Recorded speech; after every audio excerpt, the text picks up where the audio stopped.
पेश खिदमत है कहानी अंबर नाग मारिया की किस्त नंबर 55 खूनी दरवाजे का दूसरा हिस्सा। आपको हम बताते हैं कि पिछली किस्त में आपने सुना कि अंबर 1857 के दौर में पहुंच चुका था और ये नहीं हो सकता था कि नाग और मारिया उसके साथ ना हो। मारिया नई दुनिया के झील वाले किले में बेहोश पड़ी थी। नाग झील के किनारे शाम के वक्त अंबर का इंतजार कर रहा था और अंबर खाना लेने बाजार गया था। दूसरी तरफ जादूगर समादन जजीरे पर सुरंग खोदकर सुर्ख दरख्त तक पहुंचने की कोशिश कर रहा था। अंबर तो 1857 के बहादुर शाह जफर बल्कि हिंदुस्तान में अंग्रेजों के अहद में पहुंच गया था। अब जादूगर समादन के साथ ये हुआ कि जब वो सुरंग खोदकर सुर्ख दरख्त के पास पहुंचा तो एक गार से निकलकर अजदा ने उसे निगल लिया। समादन अजदा के पेट में हजम नहीं हो सकता था। वो वहां 1 माह से ज्यादा अरसा तक पड़ा रहा। आखिर वो वक्त आ गया जब अपनी जिंदगी कायम रखने के लिए समादन को मारिया के बाल तराशने की जरूरत थी, मगर अजदा से बाहर निकलना नामुमकिन बात थी। लेकिन एक जबरदस्त कोशिश के बाद समादन अजदा के पेट से निकलने में कामयाब हो गया। वो भागम भाग झील वाले किले की तरफ पहुंचा, मगर अब देर हो चुकी थी। झील किनारे पहुंचते ही समादन जमीन पर गिर पड़ा और मर गया। देखते ही देखते उसकी हड्डियां निकल आईं, गोश्त जल गया और फिर हड्डियां भी राख बनकर मिट्टी में मिल गईं। उधर मारिया को एकदम होश आ गया। उसने उठकर चारों तरफ देखा। वो हिस्पानिया से यहाँ पहुंच गई थी। उसे सिर्फ इतना याद था कि वो नाग अंबर की तलाश में हिस्पानिया में आए थे। समझ गई कि कोई आसेब उसे उठाकर यहाँ फेंक गया था। बारह वो किले से बाहर निकलने की कोशिश करने लगी। समादन का आसेब खत्म हो चुका था। उसे एक छोटा सा दरवाजा नजर आया। उस दरवाजे से रोशनी आ रही थी। मारिया बाहर आई तो जमाना बदल चुका था, वक्त बदल गया था। वो भी 800 बरस आगे निकल आई थी। फर्क सिर्फ इतना था कि वो नई दुनिया में थी, जिसे उस वक्त 19वीं सदी का अमेरिका कहते थे, और अंबर 19वीं सदी के हिंदुस्तान में पहुंच चुका था। मारिया को अभी इसका एहसास ना था। वहां अब कोई झील ना थी, ना कोई पुराना किला था, बल्कि वो एक मैदान में सड़क के किनारे खड़ी थी। उसके पास ही लकड़ी का एक सफ़ेद दीवारों और सुर्ख छत वाला किसी अमरीकी काश्तकार खानदान का छोटा सा कॉटेज था। बाहर बाड़े में गाय बंधी थी। एक अमरीकी देहाती औरत सफ़ेद पैरन बांधे गाय का दूध दो रही थी और सुबह की रोशनी फैली हुई थी। 2 काउबॉय घुड़सवार उसके करीब से घोड़े दौड़ाते हुए गुजर गए। वो मारिया को ना देख सके क्योंकि वो उन्हें दिखाई नहीं दे सकती थी। मारिया को अब महसूस होने लगा कि कोई ज़बरदस्त तब्दीली आ चुकी। तारीख ने अचानक अपने सफ़े पलट दिए थे। उसे भूख महसूस हो रही थी। उसने करीब के कॉटेज के पास देहाती अमरीकी औरत को गाय का दूध धोते देखा तो उसके पास आकर ज़रा फासले पर खड़ी हो गई। गाय ने मारिया के गायब वजूद को महसूस कर लिया था और वो बिदक गई थी और दुम हिलाते हुए पाँव मार रही थी। देहाती अमरीकी औरत अंग्रेजी में उसे गालियां देने लगी। इतने में मकान से एक सफ़ेद बालों और सुर्ख चेहरे वाला अमरीकी किसान भी बाहर आ गया। उन्होंने गाय को संभालने की कोशिश की, मगर वो उस वक्त तक ठंडी ना हुई जब तक कि मारिया दूर न चली गई। अमरीकी मियाँ बीवी बड़े हैरान थे कि गाय को अचानक क्या हो गया। वो दूध बाल्टी में डालकर मकान के अंदर ले गए। मारिया भी मकान के अंदर आ गई। उसने एक दीवार पर कैलेंडर लगा देखा। उस पर लिखा था 7 मार्च 1858। मारिया शशदर सी होकर रह गई। तो गोया वो 800 बरस तारीख से आगे निकल आई थी। उसे भी अंबर और नाग का ख्याल सताने लगा कि वो किस हाल में होंगे और कहाँ होंगे। इस तजुर्बे को मारिया ने कबूल कर लिया। उसे यकीन था कि देवताओं ने यह वादा कर रखा है कि वो उन तीनों बहन भाइयों को हर दौर में इकट्ठे रखेंगे, इसलिए उसे नाग और अंबर भी उस जगह किसी न किसी दौर में मिल जाएंगे। अब उसे भूख लग रही थी, उसे खुराक की जरूरत थी। मारिया भी अमरीकी किसान की ढीली ढाली फलालैन की पतलून के ऊपर कॉलर वाली 4 खानी कमीज को दिलचस्पी से देख रही थी। उसकी बीवी ने भी लंबा सा गाउन पहन रखा था और सर के बाल नीले रुमाल से बंधे हुए थे। कमरे में लकड़ी की कुर्सियां और एक मेज थी जिस पर टोकरी में भुट्टे पड़े हुए थे। किसान अपनी बीवी से पुरानी अमरीकी अंग्रेजी में बातें कर रहा था। अंबर, नाग और मारिया को एक ये भी खास नेमत हासिल थी कि वो हर मुल्क की जुबान बोल सकते थे और समझ सकते थे। हाँ, लहजा उनका अपना था। यानी अगर वो 1957 के अमेरिका में रहकर अंग्रेजी बोल रहे हों या हिंदुस्तान में रहकर उर्दू में बात कर रहे हों तो लोग ये ज़रूर कहेंगे कि वो अहले ज़ुबान नहीं है, लेकिन ज़ुबान जानते हैं। अमरीकी किसान ने दूध गिलास में भरकर मेज़ पर रखा, साथ ही गोल बंद भी रख दिया। उसका ख्याल था कि वो बाहर मुर्गियों को चारा डालकर आकर खाएगा। मारिया उसी वक्त का इंतजार कर रही थी। उसने किसान के जाते ही दूध का गिलास और बंद उठाया और खाने लगी। थोड़ी देर बाद किसान ने अंदर आकर देखा कि दूध और बंद गायब है तो चकरा कर रह गया। चीख कर बोला, एलिस, क्या मेरा दूध बंद तुम खा गई हो?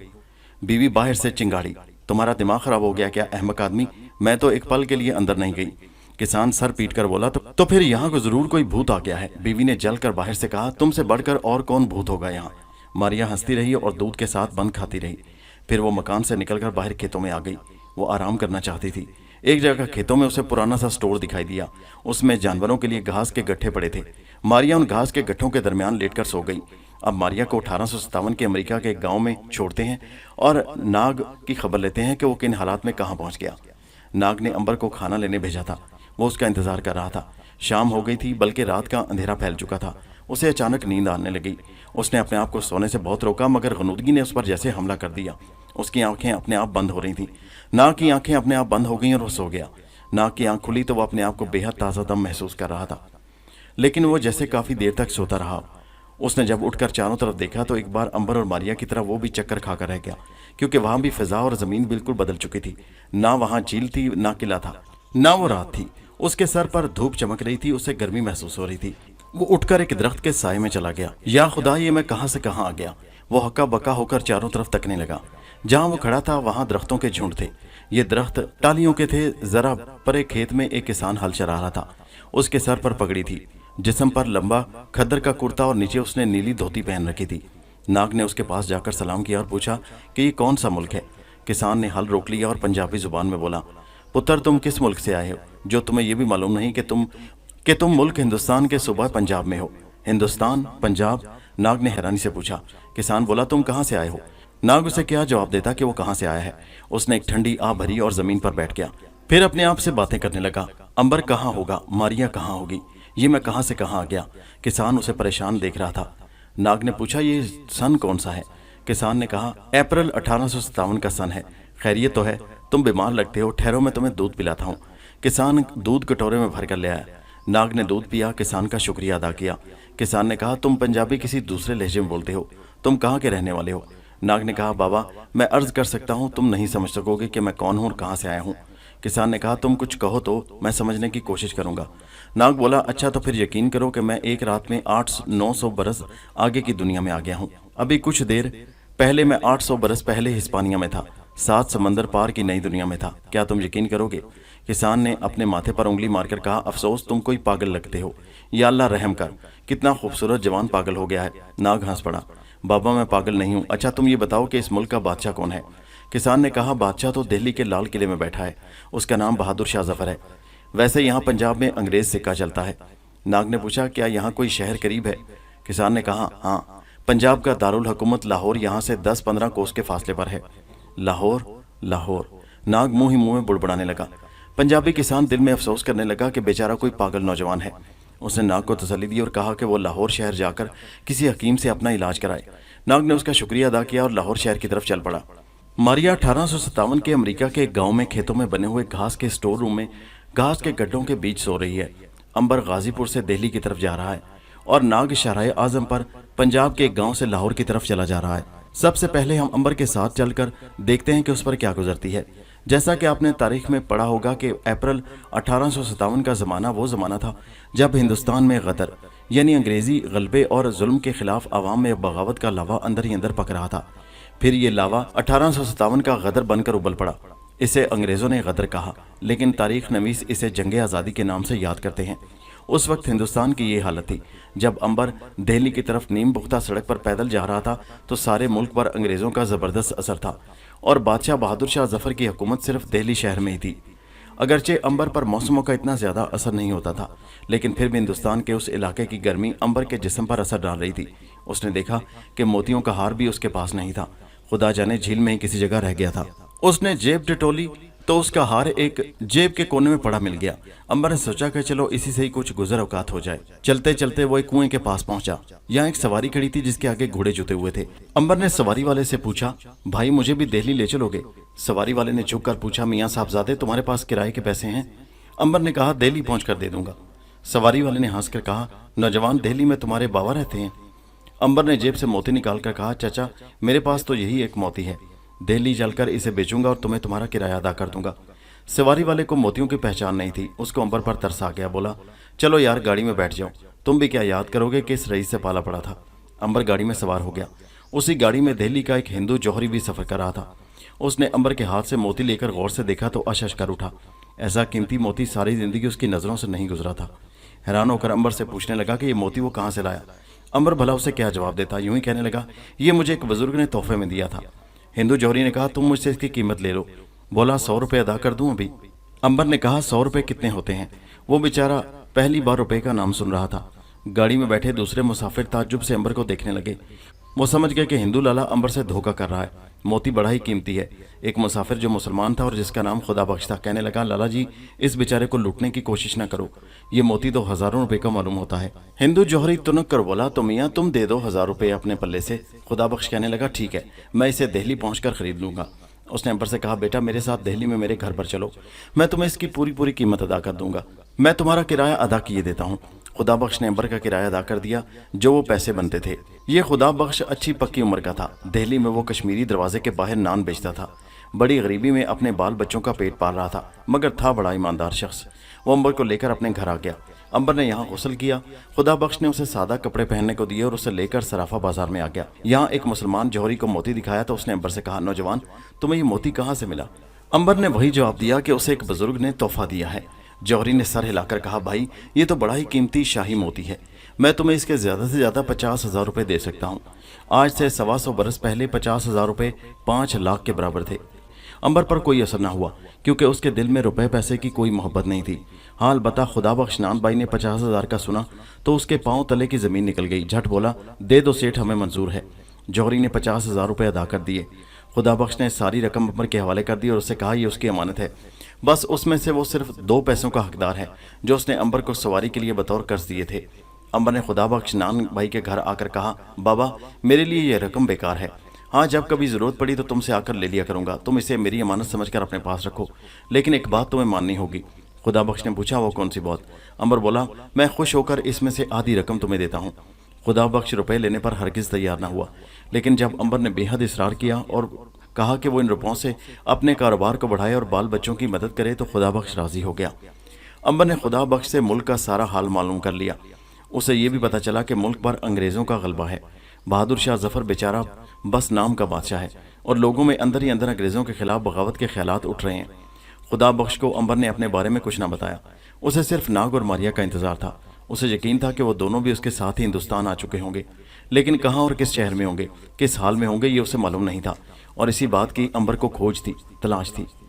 खुदा बख्श ने कहा, बेटा तुम जब तक चाहो मेरे घर में रहो, इस घर को अपना ही घर समझो। अंबर खुदा बख्श नान बाई के घर में रहने लगा। खुदा बख्श की एक जवान लड़की और एक जवान बेटा था। बेटा दुकान पर बाप के साथ बैठता था। बेटी का नाम मुमताज़ बेगम था और 2 महीने बाद उसकी शादी होने वाली थी। खुदा बख्श ने कुछ रोज़ बाद एक नई दुकान खरीद ली और कारोबार बढ़ाकर उसने एक होटल सा बना लिया जहाँ हर शय मिल सकती थी, यानी खाने को रोटी गोश्त भी और मिठाई फल भी। अंबर बड़ा खुश था कि आधी रकम बड़े मियाँ के काम आ गई। अंबर उस घर में रहने लगा। वो हर रोज़ शहर के अंदर बाहर जाकर आवारागर्दी करता। असल में वो नाग और मारिया की तलाश में था कि शायद कहीं फिरते फिराते उनमें से किसी से मुलाकात हो जाए। उधर नाग भी लाहौर पहुंच गया। शहर की 4 दीवारी के बाहर एक बाग था जिसमें नहर बह रही थी। दरख्तों के जगह जगह झुंड थे। गर्मी खूब पड़ रही थी। नाग नहर के किनारे बाग में जाकर छाँव में बैठ गया। उसके पास फूटी कौड़ी भी नहीं थी। भूख बस थोड़ी थोड़ी लगी हुई थी। लोग उसके पुराने ज़माने के कपड़े देखकर हंस रहे थे। नाग ने महसूस किया कि अब जबकि वो तारीख के 800 बरस फलांग कर हिंदुस्तान में आ गया है तो उसे कपड़े भी बदल लेने चाहिए, मगर कपड़े कहाँ से लाए? वो एक छते हुए दरवाजे में से गुजरकर शहर के अंदर दाखिल हो गया। उसने देखा कि दाढ़ी मूंछों और सर पर बड़ी बड़ी पगड़ियों वाले लोग आम फिर रहे थे। मालूम हुआ कि ये सिख हैं और इस शहर में एक सिख राजा की हुकूमत है, मगर वो अंग्रेज़ों के हाथ में कठपुतली बना है। नाग को भी अंबर और मारिया की तलाश थी, क्योंकि ये बात भी वो अच्छी तरह से जानता था। जब कभी उन्होंने तारीख में छलांग लगाई है तो वो तीनों एक साथ एक ही ज़माने में दाखिल हुए थे। इसका मतलब ये था कि ख्वाह वो कभी किसी हालत में हो, अंबर और मारिया भी हिंदुस्तान में आ चुके होंगे। अब उसे कपड़ों की ज़रूरत थी ताकि लोग उसकी तरफ ताज्जुब और दिलचस्पी से पलट पलट कर ना देखें। उसने एक दुकान में कपड़े लटके देखे। ये उस ज़माने के फैशन के मुताबिक थे। नाग ने दुकानदार से कहा, भाई मुझे ये कपड़े चाहिए और मुझे इसकी कीमत चाहिए। क्या तुम्हारे पास कीमत है? और ये तुमने ऐसे पुराने ज़माने के कपड़े पहन रखे हैं, क्या तुम कोई दीवाने हो? दुकानदार ने कहा। नाग बोला, भाई मेरे पास कीमत नहीं, हाँ अगर तुम चाहो तो मैं तुम्हारे पास काम करके लिबास की कीमत अदा कर सकता हूँ। दुकानदार ने हंसकर कहा, मियाँ मेरे यहाँ तुम क्या काम करोगे? नाग ने कहा, मैं कोई भी काम कर सकता हूँ, मैं तुम्हारे कपड़े धोया करूँगा। दुकानदार को तरस आ गया। बोला, चलो यार मुझे मंजूर है। नाग ने उस दुकान पर 4 रोज़ काम किया और उसके एवज नया लिबास हासिल करके पहन लिया। नाग और अंबर का शुरू ही से यह दस्तूर रहा कि वो हक हलाल की रोज़ी कमाते थे। कभी उन्होंने बेईमानी से काम नहीं लिया था और ना वो ऐसा करना गवारा करते थे। नया लिबास पहनकर नाग जाने लगा तो दुकानदार ने पूछा, मियाँ साहबजादे तुम कहाँ से आए हो और कहाँ जाओगे? नाग बोला, ये मत पूछे कि मैं कहाँ से आया हूँ और कहाँ जा रहा हूँ, बस यही समझ ले कि मुसाफिर हूँ और सफ़र ही मेरी किस्मत में लिखा है। दुकानदार हंसकर बोला, बड़े दिलचस्प नौजवान हो, अगर तुम चाहो तो मैं तुम्हें शहर के अमीर के पास नौकर रखवा सकता हूँ, मुझे मंजूर है। नाग ने सोचा कि शहर के अमीर के पास रहकर उसे सफ़र करने और मुख्तलिफ किस्म के लोगों से मिलने के मौके मिलेंगे और वो अंबर और मारिया को ज़्यादा से ज़्यादा तलाश कर सकेगा। दुकानदार ने उसे शहर के अमीर सरदार वकील सिंह के पास घोड़ों का साइज रखवा दिया। नाग ने सिख सरदार से पूछा, काका तुम्हें हर रोज़ घोड़े को साथ ले जाकर शहर के बाहर सैर करवाना होगी, उन्हें दाना खिलाना होगा और कभी कभी मेरा खास पैगाम लेकर दूसरे शहरों में भी जाना होगा। नाग ने अदब से कहा, आप जो हुक्म करेंगे मैं वैसा ही करूंगा। नाग ने सरदार के यहाँ नौकरी शुरू कर दी। अब ज़रा मारिया की तरफ जाकर देखते हैं वो किस हाल में है। हम मारिया को उसी ज़माने यानी 1857 के अमेरिका में छोड़ आए थे। वो खेतों में बने हुए एक झोंपड़े में घास के गट्ठों के दरमियान आराम कर रही थी। अब जनाब ऐसा हुआ कि वो सोकर उठी तो शाम के साए गहरे हो रहे थे, रात सर पर आ रही थी। मारिया खेतों से निकलकर किसान के घर में आई। देखा कि मेज़ पर लकड़ी के प्याले में गरम गरम शोरबा और उबले हुए आलू पड़े हैं, साथ ही डबल रोटी भी है। आदमी कोई भी नहीं है। मारिया ने रोटी, आलू और शोरबा एक प्याले में लिया और मकान से निकलकर खेतों में आकर बड़े आराम से एक जगह बैठकर खाने लगी।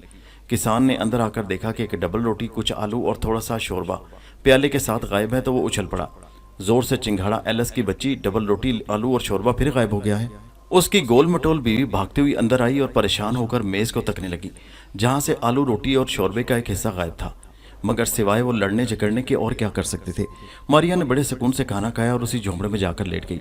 सोचने लगी कि उसे नाग और अंबर को कहाँ किस जगह तलाश करना चाहिए। खुदा जाने वो अमेरिका में है या किसी दूसरे मुल्क में है। दुनिया बड़ी बदल चुकी थी। अब घोड़ा गाड़ियां और कोयले की भाप से भी गाड़ियां चलने लगी थी। लोगों के पास लंबी नालियों वाली बंदूकें थीं, जिसमें से लोहे की गोली बारूद के जोर से निकलती थी। बहरी जहाज भी बदबानी नहीं थे, बल्कि भाप से चलते थे। मारिया ने सोचा कि नाग और अंबर इस मुल्क में नहीं हो सकते। वो सो गई। ख्वाब में उसे यूं लगा जैसे एक बेहद हसीन औरत, जो कि आसमान की परी लगती थी, उसके पास आकर मुस्कुराई और फिर उसके कान में कहा, मारिया हिंदुस्तान चलो। मारिया की आंख खुली तो उसके कानों में अभी तक ये जुमले गूंज रहे थे कि हिंदुस्तान चलो। उस मुल्क का नाम उसने पहले भी सुन रखा था और शायद अंबर के साथ वो उस मुल्क का सफ़र भी कर चुकी थी, लेकिन ये 1000 बरस पहले की बात थी। अब तो हिंदुस्तान भी बदल चुका था। मारिया ने फैसला कर लिया कि वो हिंदुस्तान जाएगी। उसके लिए ज़रूरी था कि वो किसी ऐसी बंदरगाह पर पहुंचे जहां से बहरी जहाज़ हिंदुस्तान की जानिब सफ़र करते हो। दिन चढ़ आया, हर तरफ रोशनी फैल गई। मारिया झोंपड़े से बाहर निकली और सड़क किनारे खड़ी हो गई। सबसे पहले तो वो किसी नज़दीकी शहर पहुंचना चाहती थी, जहां से वो हिंदुस्तान जाने वाले जहाज़ों और बंदरगाहों की बाबत मालूमात हासिल कर सके। सड़क पर खड़े उसे कुछ ही मिनट गुजरे थे कि एक घोड़ा गाड़ी आती दिखाई दी। गाड़ी के आगे 6 घोड़े जुते हुए थे। गाड़ी जरा पीछे ही खड़ी हो गई और उस पार से सामान उतारा जाने लगा। मारिया भागकर गाड़ी की छत पर चढ़ गई। किसी को खबर न हो सकी कि मारिया छत पर बैठी सफ़र कर रही है। गाड़ी उसे एक छोटे से शहर में ले आई, जहाँ सीमेंट के बड़े खूबसूरत खिड़कियों वाले 1 मंजिला 2 मंजिला मकानों की कतारें थीं। बीच में बाजार थे। दोनों जानिब दुकानों पर शीशे लगे थे। कहीं घोड़े बंधे थे, कहीं लोग खुशी से कहके लगा रहे थे। कोई घोड़ा गाड़ी गर्द उड़ाती हुई गुजर जाती। मारिया ने देखा एक दुकान में किताबें और रिसाले बिक रहे थे। मारिया उस दुकान में दाखिल हो गई। यहाँ एक नीले रंग की किताब पड़ी थी, जिसमें दूसरों मुल्कों को जाने वाले जहाज़ों के बारे में मालूमात दर्ज थी। मारिया ने वो किताब उठाकर जेब में रख ली। मोटा हबशी दुकानदार कुर्सी पर बैठा था। उसने देखा कि एक नीले रंग की किताब अपनी जगह से अपने आप ऊपर उठी और फिर अचानक गायब हो गई। वो बार बार आंखें झपकने और हाथों से मलने लगा। क्या उसने ख्वाब देखा था? मगर ये ख्वाब नहीं था। नीली किताब सचमुच वहां से गायब थी।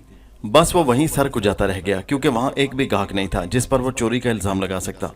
मारिया को शरारत सूझी। आगे बढ़कर उसने मोटे हबशी के सर से हैट उतार लिया। हबशी का हैट गायब हो गया। अब तो हबशी के जिस्म पर लर्जा तारी हो गया। पसीने छूट गए। मारिया ने दोबारा हैट उसके सर पर रखा तो हैट फिर से जाहिर हो गया। हबशी गश खाकर गिर पड़ा। मारिया किताब लेकर बाहर आ गई। वो किसी भी जगह बैठकर सुकून से किताब का मुतालिया करना चाहती थी। हम आपको एक बार फिर बता देते हैं कि नाग अंबर मारिया को ये खुफिया ताकत हासिल थी कि वो जिस मुल्क में जाते वहाँ की जुबान बोल सकते थे, समझ सकते थे, पढ़ सकते थे और लिख सकते थे। मारिया ने कहवा खाना देखा। वो अंदर दाखिल हुई और कोने वाली मेज़ के साथ कुर्सी पर बैठकर किताब पढ़ने लगी। किताब में उसने हिंदुस्तान का बाब निकालकर पढ़ना शुरू किया। उसे मालूम हुआ कि हिंदुस्तान वहाँ से समुद्री रास्ते पर बहुत दूर है और बोस्टन की बंदरगाह से महीने में एक बार बहरी जहाज़ हिंदुस्तान की तरफ जाता है। कहवा खाने के कोने में कुर्सी पर वो बड़े सुकून से बैठी किताब पढ़ रही थी। उसका इरादा वहाँ से रेलवे स्टेशन जाने का था, क्योंकि अब भाप के इंजन से चलने वाले धुआं छोड़ती रेलगाड़ियाँ चलने लगी थी। यहाँ से वो बोस्टन के शहर जाना चाहती थी, ताकि वहाँ से किसी बहरी जहाज़ में सवार होकर हिंदुस्तान का रुख कर सके। कहवा खाने में काउस बॉय की एक टोली शोर मचाती आकर एक मेज़ के गिर्द बैठ गई और वो ऊंची आवाज़ में मजाक करते और गीत गाने लगे। मारिया उनके गीत बड़े शौक से सुनने लगी।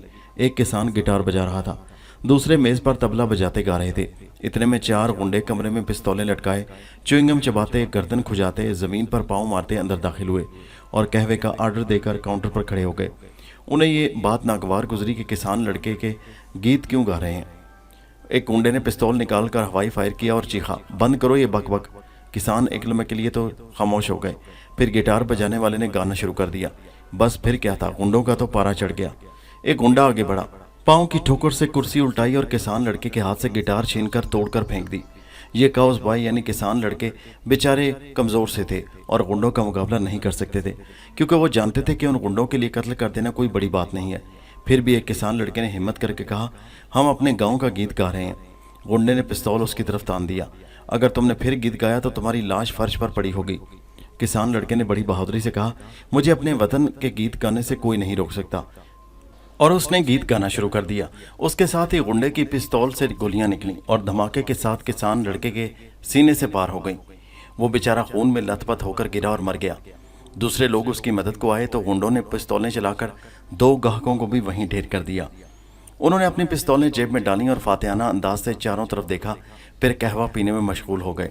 वहाँ किसी को जुर्रत ना हुई कि उन गुंडों के मुकाबले में आता। बेचारे किसान लड़के अपने साथी की लाश को उठाकर बाहर ले जाने लगे। मारिया ये सारा ड्रामा देख रही थी। उसका दिल उन कातिल गुंडों के खिलाफ नफरत से भर गया।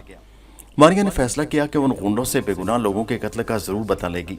गाहक दम बखुद डरे डरे बैठे थे। गुंडे काउंटर से हटकर अब मेज पर पांव रखे कुर्सियों पर बैठे कहवा पी रहे थे और आपस में मजाक भी कर रहे थे। मारिया ने किताब बंद करके जेब में रखी और कोने से चलकर उस गुंडे के पास आ गई जो टांगे मेज पर रखे कहवा पी रहा था और जिसने किसान लड़के का खून किया था। उसकी पिस्तौल के सामने मेज पर पड़ी थी। मारिया ने हाथ बढ़ाकर मेज पर से पिस्तौल उठा लिया। मेज पर से अचानक पिस्तौल गायब हुआ तो गुंडा चौंक कर बोला, हरामजादा, मेरा पिस्तौल कौन ले गया? सारे उसकी तरफ देखने लगे। हमने तो नहीं उठाया। मैंने भी नहीं उठाया, मगर पिस्तौल अभी यहाँ पड़ा था। फिर कौन उठा कर ले गया? ठाक की आवाज़ से धमाका हुआ और एक गुंडा खून में नहाकर कुर्सी से नीचे गिर पड़ा। बाकी तीनों गुंडे बिजली की सी तेजी के साथ उठे और पिस्तौलें निकालकर फायरिंग करने लगे। मारिया ने निशाना लगा लगाकर मजीद 2 गुंडों को हलाक कर दिया। अब सिर्फ एक गुंडा बच गया था। वो भागने लगा तो मारिया दरवाजे के सामने जाकर खड़ी हो गई। जो ही वो बाहर को निकलने लगा, मारिया ने टांग आगे कर दी। वो मुंह के बल जमीन पर गिर पड़ा। मारिया के पिस्तौल में आखिरी गोली रह गई थी। वो इन कातिलों पर बिल्कुल रहम नहीं करना चाहती थी। उसने आखिरी फायर किया और डज की आवाज़ के साथ ही वो कातिल गुंडा भी जहन्नुम की तरफ चल पड़ा। वहाँ कहवा खाने में लोग हक्का बक्का होकर ये सारा ड्रामा देख रहे थे। उनकी समझ में नहीं आ रहा था कि गोलियां कौन चला रहा है। मारिया को उन्हें समझाने की जरूरत भी नहीं थी। वो कहवा खाने से बाहर आ गई क्योंकि उसे दूर से रेल के इंजन की सीटी सुनाई दे रही थी। रेल स्टेशन पर पहुंचने वाली थी। रेलवे स्टेशन पर बेंच बिछे थे। मुसाफिर औरतें और मर्द पुराने किस्म के कपड़ों में मलबूस टोकरियां उठाए रेल में सवार हो रहे थे। मारिया ने एक डिब्बा खाली देखा। वो उस पर चढ़कर कोने वाली सीट पर बैठ गई। ये उसने पढ़ लिया था कि गाड़ी बोस्टन शहर को जा रही है। थोड़ी देर बाद गार्ड ने झंडी दिखाई, इंजन ने सीटी बजाई और रेल छक छक करती धुआं निकालती रवाना हो गई। मारिया के लिए एक अजीब तजुर्बा था। वो जिंदगी में पहली बार रेल में सफर कर रही थी। उसने सोचा इंसान ने कितनी तरक्की कर ली है। वो एक रात पहले जिस जमाने में जिंदा थी वहाँ बैलगाड़ियों में सफर होता था। अचानक डिब्बे का दरवाजा खुला और चलती गाड़ी में खूबसूरत लड़की सर पर बड़ा सा हैट पहने, गोल गाउन में मलबूस, छोटी सी टोकरी लिए अंदर आकर धम से बैठ गई। दरवाजा बंद करके उसने इत्मीनान का सांस लिया और फूलदार बटुए में छोटा सा गोल शीशा निकालकर अपना मेकअप ठीक करने लगी। फिर उसने चारों तरफ देखा। डिब्बा बिल्कुल खाली था, यानी उसे खाली ही नजर आया क्योंकि वो मारिया को देख नहीं सकती थी। अमेरिकी लड़की ने बाइबल जेब से निकाली और पढ़ने लगी। मारिया चूंकि खुद ईसाई थी इसलिए बड़े शौक से उसे बाइबल पढ़ते देखती रही। उसका जी भी बाइबल पढ़ने को चाह रहा था। चुनाचे जब थोड़ी देर बाद अमेरिकी लड़की ने बाइबल सीट पर रखी और खुद गुसल खाने में गई तो मारिया ने बाइबल को उठाकर बड़ी अकीदत से उसे चूमा और पढ़नी शुरू कर दी। उसके दिल में मोहब्बत का नूर फूटने लगा। इतने में अमेरिकी लड़की गुसल खाने से बाहर आ गई। ये देखकर कि बाइबल गायब है वो बड़ी हैरान हुई। इधर उधर देखा, किताब कहीं भी नहीं थी। आखिर बाइबल कहाँ चली गई? उसने तो अभी अभी सीट पर रखी थी। झुक कर सीट के नीचे देखा, अपनी टोकरी में देखा, बाइबल कहीं भी नहीं थी। मारिया उसे बड़ी शरारत से देख रही थी और हंस रही थी। फिर उसने चुपके से बाइबल लड़की के जानों पर रख दी। लड़की खौफ से उछलकर परे हो गई। ओ गॉड, ये कहाँ से आ गई? मारिया ने सोचा कि क्यों ना इस लड़की को सहेली बना लिया जाए। एक मुद्दत से मारिया ने किसी लड़की से बात न की थी। लड़की से बात करने को उसकी जुबान तरस गई थी। चुनाचे मारिया उस अमरीकी लड़के के करीब आकर बोली, मैडम तुम्हारा नाम क्या है? अब तो अमरीकी लड़की को पसीना आ गया और वह थर थर कांपने लगी। ये किसकी आवाज़ थी? क्या वहाँ कोई भूत आ गया था? लड़की गश खाकर गिरने वाली थी कि मारिया ने उसे हौसला देते हुए कहा, बहन घबराओ नहीं, मैं कोई भूत नहीं बल्कि तुम्हारी तरह की एक लड़की हूँ। मैं क्रिश्चियन हूँ और मेरा नाम मारिया है। तुम्हारा नाम क्या है? लड़की आंखें फाड़ फाड़ कर उस तरफ देख रही थी जिधर से मारिया की आवाज आ रही थी। उसके होंठ अभी तक थरथरा रहे थे। मारिया ने सोचा कि उसे मजीद हौसला देना चाहिए, नहीं तो काम खराब हो जाएगा। उसने कहा, बहन खुदावंद मसीह के लिए घबराओ नहीं, मैं कोई भूत नहीं हूँ बल्कि तुम्हारी तरह की एक लड़की हूँ। अमेरिकी लड़की ने डरते डरते पूछा, मगर तुम गायब किस तरह हो? मारिया ने कहा, बस मुझ में और तुझ में अगर कोई फ़र्क है तो सिर्फ यही कि तुम नज़र आती हो और मैं नज़र नहीं आती, और ये महज एक दरवेश की बद्दुआ की वजह से। तुम यूँ समझ लो कि मुझसे गुनाह हो गया था, जिसकी सज़ा में दरवेश ने मुझे बद्दुआ दे दी कि मैं हमेशा के लिए गायब हो जाऊंगी और किसी को नज़र नहीं आऊंगी। ये देखो मेरा हाथ, तुम मुझे हाथ लगाकर देख सकती हो। मारिया ने अमेरिकी लड़की का हाथ अपने हाथ में थाम लिया। अमेरिकी लड़की ने महसूस किया कि मारिया का हाथ बिल्कुल उसके अपने हाथ की तरह था। मारिया ने कहा, अब तुम्हें यकीन आ गया कि मैं भी तुम्हारी तरह की एक लड़की हूँ। अगर मैं रूह होती तो मेरे हाथ कैसे होते? बस मेरे साथ एक हादसा हो गया है जिसकी वजह से मैं दिखाई नहीं देती। अब बताओ कि तुम्हारा नाम क्या है? अमेरिकी लड़की ने सहमे सहमे से अंदाज में होंठों पर जुबान फेरते हुए कहा, मेरा नाम मिक्की है। मारिया ने उससे बातें शुरू कर दी, मगर अमेरिकी लड़की मिक्की अभी तक घबराई हुई थी और फटी फटी आंखों से उधर देख रही थी जिधर से मारिया की आवाज़ आ रही थी। उसे गाड़ी छक छक करती अमेरिका के खेतों, जंगलों और वादियों से गुजरती चली जा रही थी। गाड़ी की रफ्तार ज़्यादा नहीं थी और वो धुआं भी बहुत छोड़ रही थी। आखिर मारिया ने बातों बातों में मिक्की का खौफ दूर कर दिया। वो भी मारिया से घुल मिलकर बातें करने लगी। मारिया ने अपने बारे में मिक्की को इससे ज़्यादा कुछ न बताया कि वो अपने दरवेश बुजुर्ग के हुक्म पर हिंदुस्तान जा रही है। मिक्की ने बताया कि वो बोस्टन शहर में अपने माँ बाप के साथ रहती है। उसका बाप बोस्टन का एक अमीर ताजर है। उसका एक छोटा भाई भी है जिसका नाम रॉबर्ट है। रेलगाड़ी बोस्टन के रेलवे स्टेशन पर पहुंचकर रुक गई। मिक्की ने मारिया से वादा ले लिया था कि उसके घर रहेगी जब तक कि हिंदुस्तान जाने वाले बहरी जहाज के सफ़र करने का वक्त नहीं आ जाता। मारिया ने कहा था, घर में कहीं कोई नाखुशगवार बात ना हो जाए मिक्की, मेरी मानो मैं किसी होटल में रह लूँगी। मेरा क्या है, मुझे कौन सा होटल का किराया देना होगा, बस जो कमरा खाली होगा वहाँ जाकर लेट जाऊँगी। लेकिन मिक्की के बेहद इसरार पर मारिया के घर जाने पर राजी हो गई। मारिया ने उसे कहा था कि उनका मकान बहुत बड़ा है, उसमें मिक्की का कमरा सबसे बड़ा था। मारिया मिक्की के साथ उनके घर में दाखिल हुई, मगर मिक्की ने किसी से मारिया की बात ना की। मारिया को मिक्की ऊपर अपने शानदार कमरे में ले गई। मारिया बहन, तो मेरे साथ हो ना? मारिया ने हंसकर अपना हाथ मिक्की के कंधे पर रख दिया। मिक्की उछलकर परे हट गई। हाँ मिक्की, मैं तुम्हारे पास हूँ। मिक्की शर्माकर कहने लगी, ये मेरा कमरा है मारिया, तुम मेरे साथ इस कमरे में रहोगी। अगर तुम चाहो तो तुम्हें अलग कमरा भी मिल सकता है जो इस कमरे के बिल्कुल साथ है। मारिया बोली, मिक्की मुझे अलग कमरा ही दे दो तो बेहतर रहेगा। जैसे तुम्हारी मर्जी, वैसे कमरा साथ ही है, तुम मेरे करीब ही रहोगी। मारिया ने साथ वाला कमरा खोल दिया। ये कमरा पहले कमरे से छोटा था मगर हर किस्म के सामाने आसाइश से लबरेज था। मारिया ने रात का खाना मिक्की के साथ उसके कमरे में खाना खाया। मिक्की ने कहा, मैंने जहाज़ों का टाइम टेबल पढ़ लिया है। 1 माह बाद वर्जीनिया नामी जहाज़ बोस्टन की बंदरगाह से हिंदुस्तान की तरफ रवाना होगा। शुक्रिया मिक्की, क्या मेरा 1 महीना तुम्हारे यहाँ रहना तुम्हें महसूस तो नहीं होगा? मिक्की ने मुस्कुराकर शरारत से कहा। मारिया, तुम्हारा चेहरा कहाँ है? ज़रा मेरा हाथ अपने कान पर रखना। मारिया ने मिक्की का हाथ लेकर अपने कान पर रख दिया। मिक्की ने उसका कान खींचकर कहा, खबरदार, आइंदा ऐसी दिल दुखाने वाली बात ना करना। तुम मेरी बहन हो और मुझे तुमसे ऐसी मोहब्बत है जैसी मैं अपनी बहन से मोहब्बत कर सकती थी। काश तुम सारी ज़िंदगी मेरे साथ गुजारती। मारिया के दिल पर मिक्की के इन हमदर्दी के मुखलिसाना अल्फाज ने बड़ा असर किया। उसकी कोई बहन नहीं थी। मिक्की ने उसे बहन कहा तो उसे यूं लगा जैसे सचमुच वो उसकी सगी बहन है। वो मिक्की के नज़दीक आई। उसने मिक्की को हाथ लगाकर उसका माथा चूम लिया। मिक्की, मैं तुम्हें हमेशा अपनी बहनों जैसा प्यार करती रहूंगी। मिक्की ने हंसकर कहा, अरे मारिया, तुम कैसे आ गई? लो, आज से मैं भी तुम्हें अपनी सगी बहन समझूंगी। ठीक उसी वक्त मिक्की का 10 साला भाई अंदर दाखिल हुआ और अपनी बहन की तरफ देखकर कमरे में नजरें घुमाकर बोला, मिक्की, तुम किससे बातें कर रही हो? कमरे में कौन है? कमरा बिल्कुल खाली नजर आ रहा था। मारिया मिक्की के पास ही खड़ी थी मगर रॉबर्ट को दिखाई नहीं दे रही थी। मिक्की कहका लगाकर हंस दी। रॉबर्ट, मैं एक भूत से बातें कर रही थी। रॉबर्ट ने दिलचस्पी से पूछा, मिक्की, क्या इस कमरे में भूत रहता है? मुझे भी मिलाओ उससे, मैं भूत से मिलूंगा। मिक्की ने उसके सर पर हाथ फेरकर कहा, पागल हो गए हो क्या? भला यहाँ भूत कहाँ से आएगा? मैं तो यूं ही अपने आप से बातें कर रही थी। रॉबर्ट की समझ में कुछ ना आया। वो अलमारी से अपनी किताबें लेकर वापस चला गया। मारिया ने कहा, बड़ा प्यारा लड़का है। अच्छा मिक्की, मैं जाती हूँ, शब बखैर। शब बखैर। मारिया अपने कमरे में आकर दरवाजा अंदर से बंद न किया क्योंकि इस तरह घर वालों को शक पड़ सकता था कि अंदर कोई है। वो बिस्तर पर लेटकर नाग और अंबर के बारे में सोचने लगी कि खुदा करे वो हिंदुस्तान में उसे मिल जाएं। रॉबर्ट मिक्की खानदान का बड़ा होनहार लड़का था। वो अपने माँ बाप की सारी जायदाद का वाहिद मालिक था। बोस्टन शहर में गुंडों का एक गिरोह था जिनका काम ही लोगों को धोखा देकर रुपया बटोरना था। बाज़ औक़ात ये लोग कत्ल करने से भी गुरेज न करते थे। उस गिरोह का सरगना काला हाथी नामी गुंडा था। उन्होंने कई दिनों से मिकी के भाई रॉबर्ट पर नजर रखी हुई थी। मारिया को मिकी के पास रहते 7वां रोज था कि एक दिन रॉबर्ट घर से स्कूल गया और फिर वापस ना आया। शाम को परेशान हाल घर वालों को एक खत मिला जिसमें लिखा था, रॉबर्ट हमारे कब्जे में है, वो बिल्कुल महफूज है। अगर आप लोग हमें $1,00,000 हमारे दिए हुए एड्रेस पर पहुंचा देंगे तो लड़का आपके हवाले कर दिया जाएगा।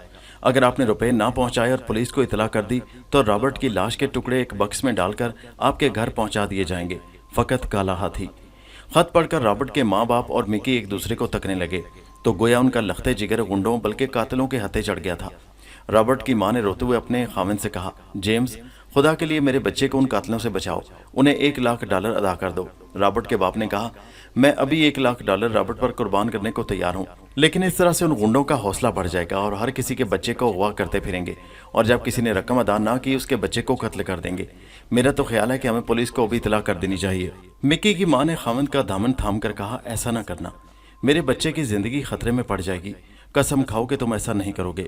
मिकी कहने लगी, पापा मम्मी ठीक कहती हैं, हमें दूसरों से क्या, हमें अपने बच्चे की जिंदगी बचानी है। मिकी का बाप संजीदगी से बोला, अगर आप लोगों की यही राय है तो मैं आज रात ही रकम लेकर गुंडों के अड्डे पर पहुंच जाता हूं। मिकी ने कहा, पापा मुझे गुंडों से खतरा है, मैं आपके साथ जाऊंगी। बाप ने कहा, नहीं मिकी, तुम्हारा मेरे साथ जाना ठीक नहीं, मैं अकेला ही जाऊंगा, पिस्तौल मेरे पास होगा, मैं अपनी हिफाजत कर सकूंगा। मारिया भी वहां खड़ी ये सारी बातें सुन रही थी। उसने मिकी के कान में आहिस्ता से कहा, मिकी फिक्र न करना, मैं तुम्हारे पापा के साथ जाऊंगी और $1,00,000 भी वापस आ जाएंगे और रॉबर्ट भी घर वापस आ जाएगा। मिकी के मुंह से निकल गया, काश ऐसा हो। माँ ने मिकी की तरफ देखकर कहा, तुम किससे बातें कर रही हो बेटी? मिकी जल्दी से बोली, किसी से नहीं मम्मी, मैं कह रही थी कि काश ऐसा हो जाए कि रॉबर्ट मेरा भाई जल्दी घर वापस आ जाए। बाप ने कहा, मैं रकम अपने साथ ले जा रहा हूँ, रॉबर्ट को साथ लेकर वापस आऊंगा। मिकी के बाप ने चमड़े के एक थैले में $1,00,000 की रकम डाली, पिस्तौल जेब में रखा और गुंडों के बताए हुए मकाम की तरफ अपनी घोड़ा गाड़ी पर बैठकर रवाना हो गया। मारिया भी चुपके से उसकी घोड़ा गाड़ी में सवार हो गई, जिसकी मिकी के बाप जेम्स को बिल्कुल खबर ना हो सकी।